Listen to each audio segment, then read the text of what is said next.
Hey folks, allow me to introduce you to Tikka's new T3x ACE GAME rifle. Game presumably for big game hunting, I imagine. This is not a hunting rifle. Or is it?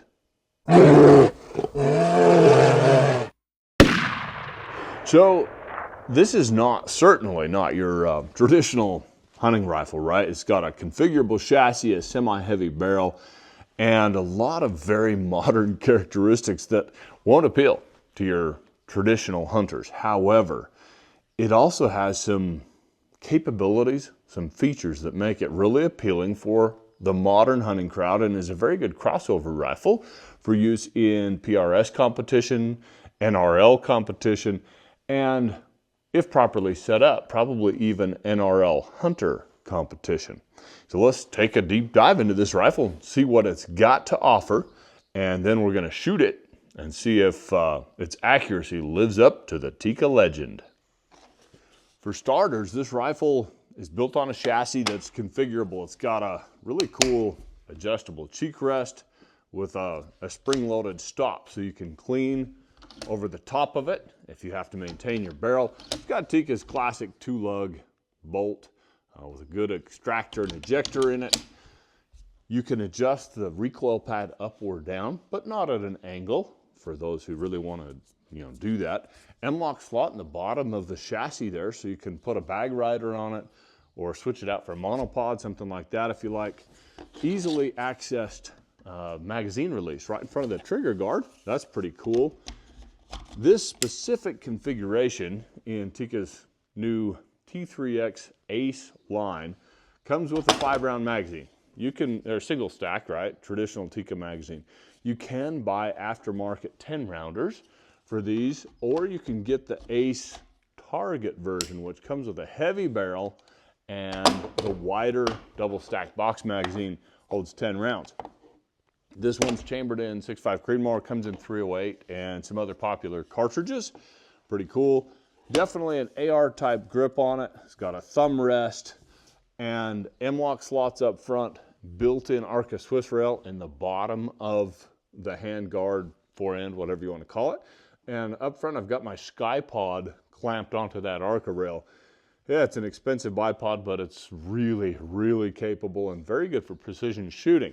Fluted barrel of what I would call a semi-heavy sporter type. In this case, it's about 24 inches. It's a metric length, 23.6 or something like that. And I do have a suppressor screwed on it for this. The rifle just comes with a thread cap, 5/8 by 24 threads. Comes with a nice rail mounted on top of the action at the factory that has, you can't see it here, but it's got kind of a cool cutout and a built-in screw to bolt on a forward mounted section, presumably for adding optic accessories. Anything from night vision gear to some kind of a MOA adder, right? A prism type addition in front of your scope for extreme range shooting. Traditional 2-position safety. Make sure she's all clear right there. Does lock the bolt in place when it's engaged. Little cocking indicator on the back. Reversible thumb rest. I forgot to mention that's pretty cool. So left-handers can at least switch that so it feels right for them. Anyway, pretty nice rifle. If I'm not mistaken, bare weight is about 8.8 pounds. That may vary a little bit, of course, depending on your bore diameter. 308's a bigger hole than a 6.5, so it may actually weigh a little less. But about 8.8 pounds. You can imagine it's just shy of 9 pounds. And then whatever you add on there will come out to your finished weight.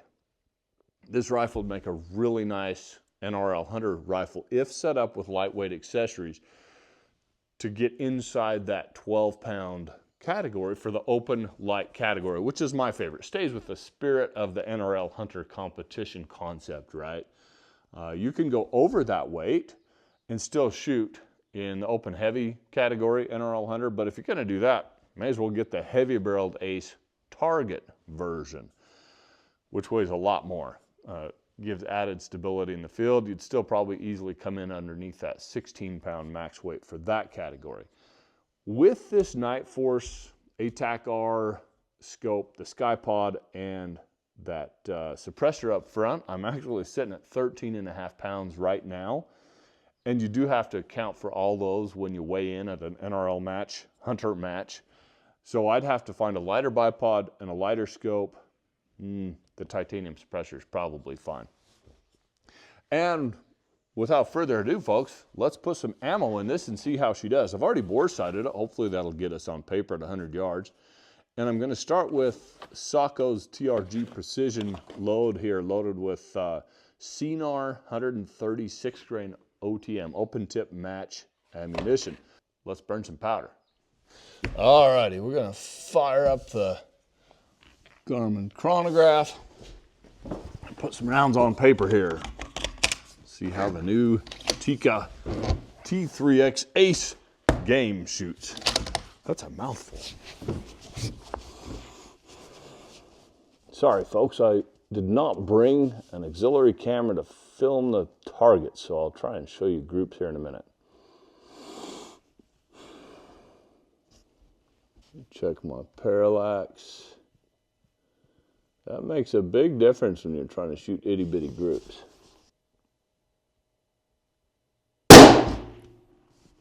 Okay, about an inch and a half low. That's pretty cool. Good bore sighting.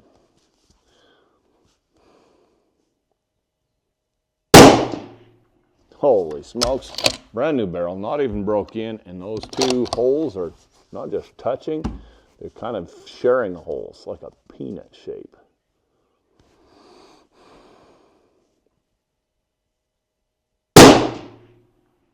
Whew. Okay, first 3-shot group out of the Tikka T3x ACE GAME. Yeah, that's a mouthful. 3 shots cutting the same hole. That's definitely a sub half-minute group. Now, with a rifle like this that's built from the ground up for precision, I don't let it cool between 3-shot groups. For my articles that I write, by the way, this one's going to come out in Rifle Shooter magazine in a few months. Check that out for sure. While I'm out here testing it, thought I'd do a little YouTube video for it, on it. I will shoot 3 consecutive 3-shot groups with this without allowing the barrel to cool. And that's important because in a competition gun, you need to know whether or not your point of impact is going to shift as the barrel heats and whether or not accuracy will degrade as the barrel heats. Now, I don't do that with high-octane cartridges, such as even a 6.5 PRC. I prefer not to shoot more than 5-round groups because your barrel erodes more and more as it gets hot. I had an old technician at Norma Ammunition tell me once that the 5th shot in a 5-shot group with a 300 Winchester Magnum causes as much throat erosion as the previous 4 put together because of the increasing malleability of the barrel steel inside as it heats up to near red hot temperatures right in front of that chamber. Interesting stuff.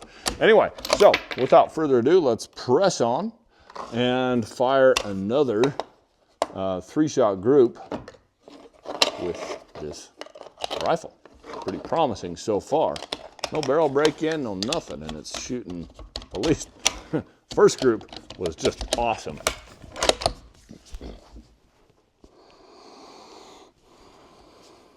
I'm going to make a scope adjustment, but not until after I've fired the 3 groups with this ammo. Because if I make an adjustment now, I won't be able to track any changes that occur as the barrel heats.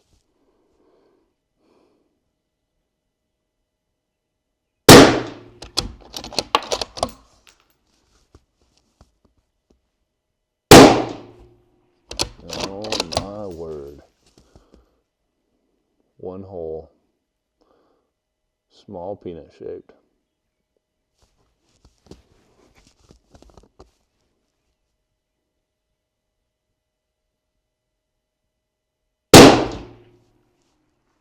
Oh, that is insane. That's going to be a 1/4-inch group.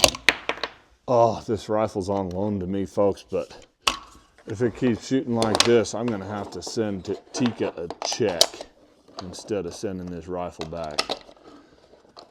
Oof. That's cool, and yet I don't need another rifle, but man, anytime you get something that shoots like that, you can't send it home. That's a sin. 3rd consecutive 3-shot group without allowing the barrel to cool.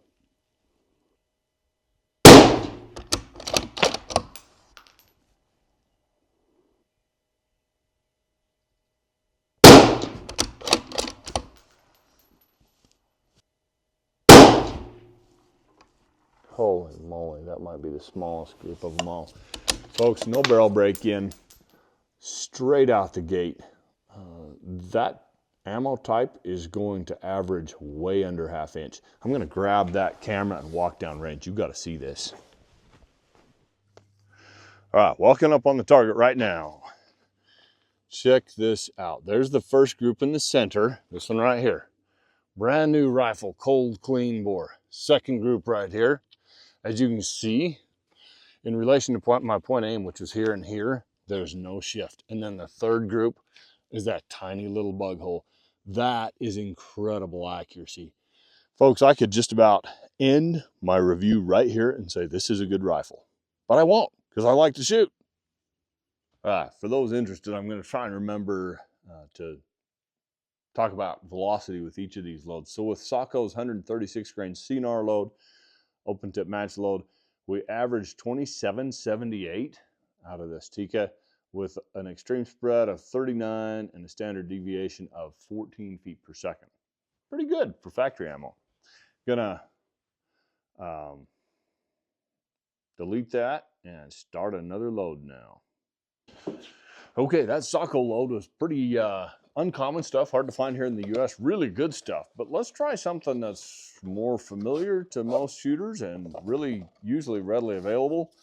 Hornady's American Gunner, 140 grain hollow point match bullet, BTHP, boat tail hollow point. We'll see how this shoots out of this Tikka. I really like this bulk 50 round ammo from Hornady because I have found that it tends to shoot way above its pay grade.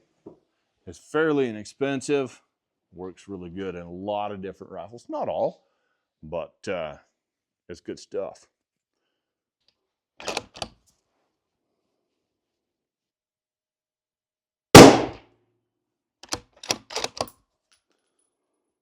made a scope adjustment. Looks like we're pretty close to point aim now.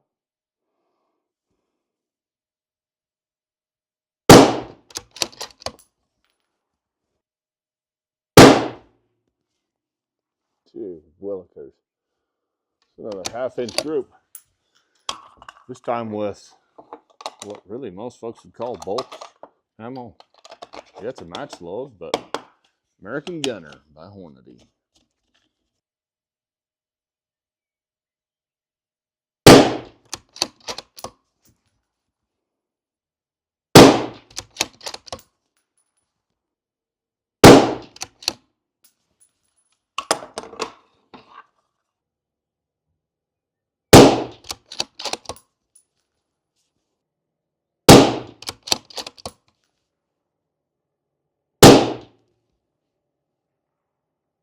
Jeez.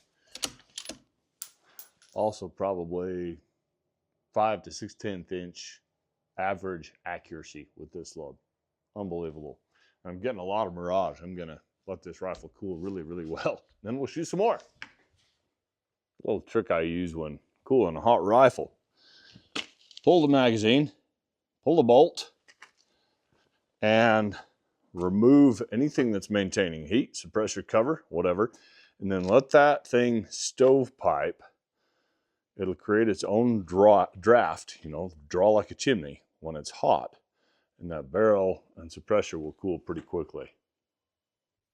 All right, here is the Hornady American Gunner load. Center for the first group, right side for the next group. There's 3 right there.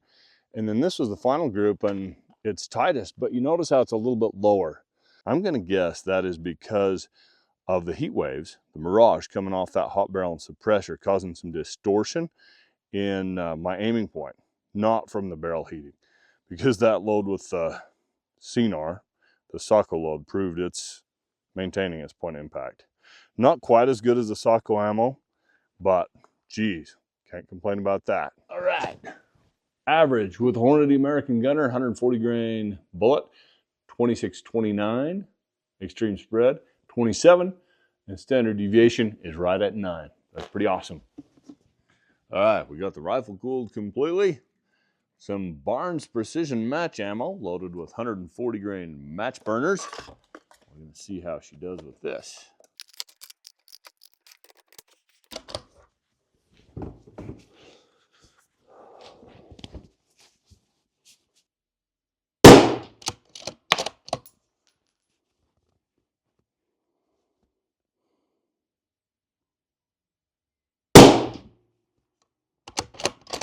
To about just under 3/4 of an inch apart.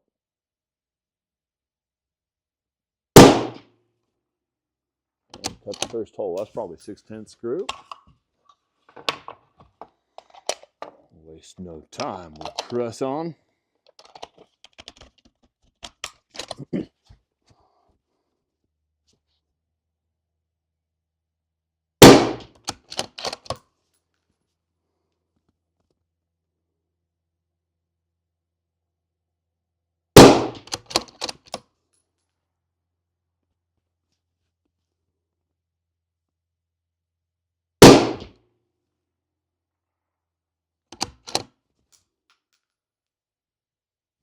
This rifle shoots.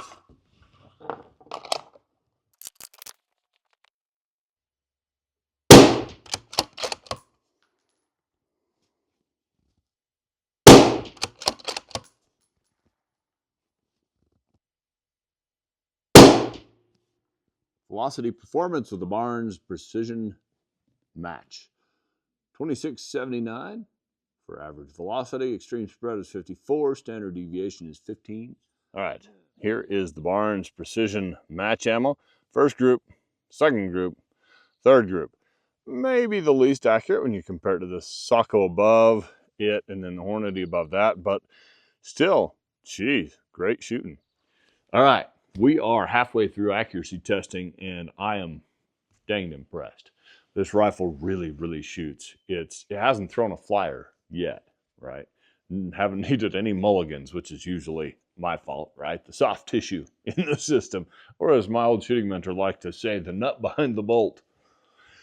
So accuracy is good. Reliability is fantastic. Function is nice and smooth. The magazine's working great. If I was doing competition with this, I would order a extended magazine, 10-round magazine, just because some disciplines, in fact, most disciplines these days, require more rounds, right? NRL Hunter, you'll shoot up to 8 rounds per stage. PRS is definitely a 10-round and sometimes 12-round per stage kind of game. What about for hunting? You know, it's way too heavy to pack into the backcountry. I would never do that. But for front country hunting, from a high seat, a box blind, or even a tree stand, that sort of thing, or if you're man enough to pack it on the prairies, fantastic. The weight in this rifle system will provide extra stability at the moment of truth. You might be surfing on waves of adrenaline from seeing the biggest buck of your life. You might have just had to dash up a steep incline to get a shot and your heart's pounding and you're out of breath. In those cases, the stability of this rifle will serve you well.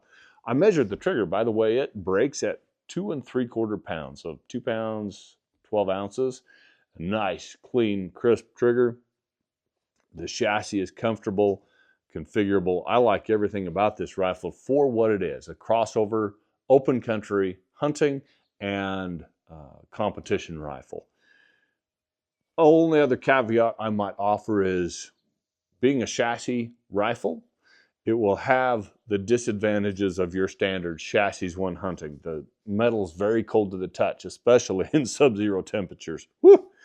It's noisy. It sounds tingy if brush scrapes against it or bumps on it. You accidentally touch it against a rock or something. And then all that skeletonizing is real snaggy if you're trying to stalk through heavy brush. So, those are more of a chassis versus traditional stock argument, but, worth pointing out in a rifle. I'm going to shift gears a little bit here, folks, and start filming my impacts downrange. I'm going to put my camera on a spotting scope so you can see that. Otherwise, you're just watching me work the bolt and squeeze the trigger over and over. Where's the fun in that? Let's see some shots impact.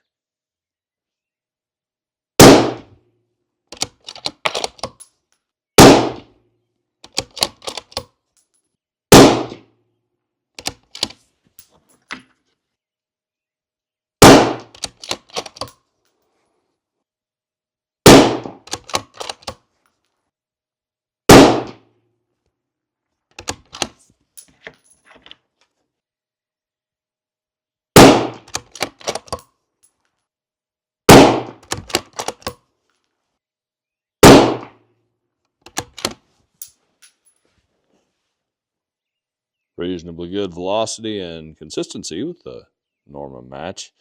2,827 feet per second. That's the fastest we've had yet. 51 rounding up on the extreme spread and 15 on the standard deviation. While waiting for the rifle to cool, I did a little bit of research on price and available chamberings. Cost suggested retail $1,750 to $1,850. Real world price, you're going to knock about $100 off that probably. Now, chamberings, there's a lot more than I initially anticipated. You can get this rifle in 223, 22-250, 6.5 Creedmoor, 6.5 PRC, 7mm PRC, 7mm Remington Magnum, and 300 Winchester Magnum. Seems like there's one of the 308. So, pretty cool broad spectrum of classic and modern cartridges available for the new T3x ACE GAME rifle. Pretty hard to argue with the modern styling of the Tikka T3x ACE GAME rifle. Some cool features on here. I mean, fluted barrel, all very well, threaded muzzle and so forth. But if you look closer, you see barrier stop on the front of the magazine. That's pretty awesome. Look really close. You've even got a knurled surface on the front of the forend right there. There's just a lot of subtle features about this rifle that are pretty unusual and pretty cool.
All right, Berger's gold medal ammo is the first thing that's really rivaled the Socko stuff that we started with in the beginning. Just fantastic accuracy out of this load as well.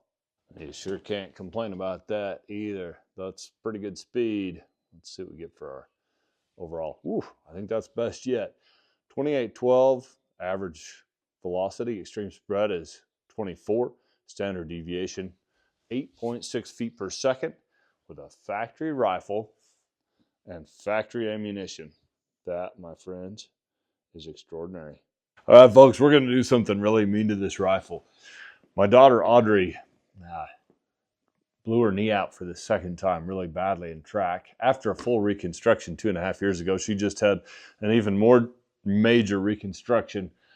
And today is her 2-week checkup. And so I'm running out of time. I got to wrap up my testing and go meet with the surgeon and my daughter. So back to being mean to this nice Tikka rifle. It's still hot from the last series of groups. We're going to see how well it shoots when it gets real hot. I'm going to test 1 or 2 more loads through it, just run them downrange and see how it holds up as I shoot another 20 rounds or so. Just because we can, we're going to run a hunting load through it. This build is a long-range load. This is Remington Premier Ammo long-range featuring the Spear Impact bullet. Got our chronograph activated and on board. Fire in the hole, folks. Here we go.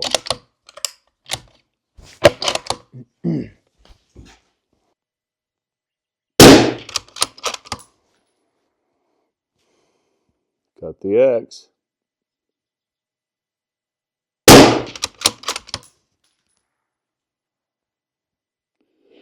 Gee willikers, that crosshair's dancing on the Mirage. That's going to be the biggest challenge right here.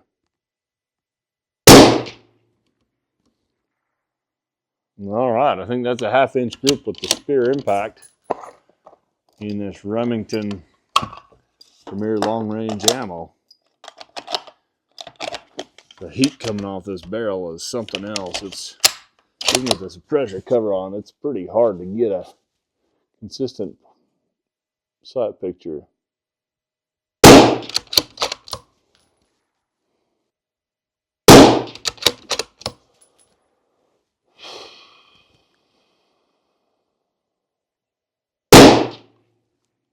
Golly, that's a 1/4 inch group if I ever shot one.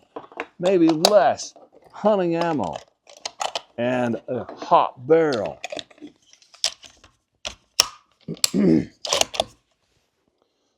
I got to move the camera so you can see if this next group holds up like that. That's unbelievable. I'm going to pull this cartridge so it doesn't overheat and move the camera back to the spotting scope. All right, you can see the center group. That was my first one with the spear impact bullet in Remington Premier Long Range Ammo. The one on the right in that orange bar, that's a 3-shot group. That was my second group. Going to fire a third group now on the left side of that orange bar. Hopefully this ammo keeps doing what it's doing.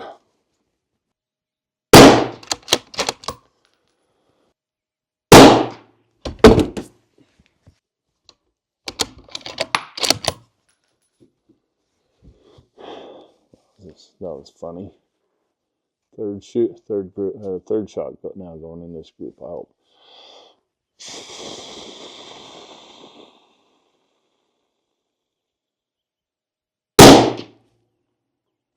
Wow, something went wrong there.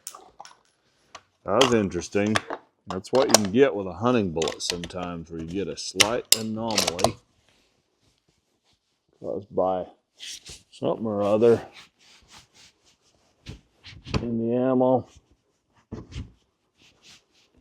I'm going to fire a follow-up shot, see if it's better now. This could also have been from Mirage too. Nope. That was kind of opened up. Ah, bummer.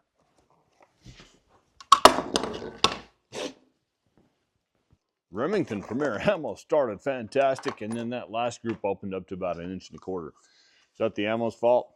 I kind of don't think so. We're in nearly 20 rounds without letting it cool. I'm going to go ahead and shoot my last ammo type.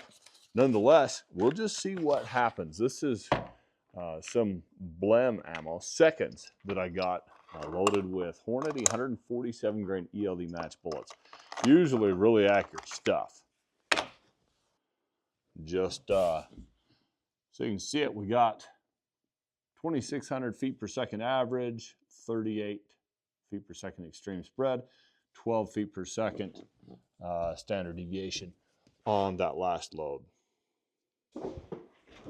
Final ammo type that I'm testing today at any rate in this awesome new Tikka.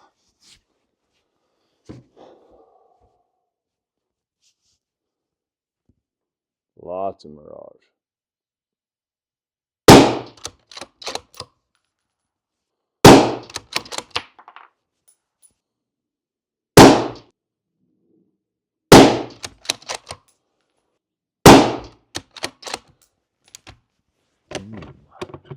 Got a cartridge that wouldn't chamber there. That's probably a Blem ammo situation. We'll just set that one aside.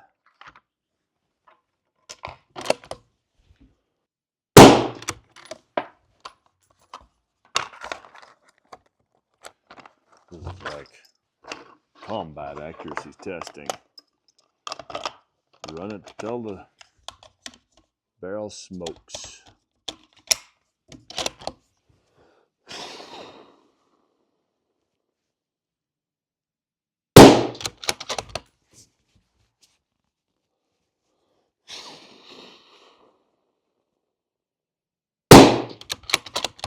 My target is dancing like a dervish out there in the heat waves. But this Hornady ammo still seems to be shooting great.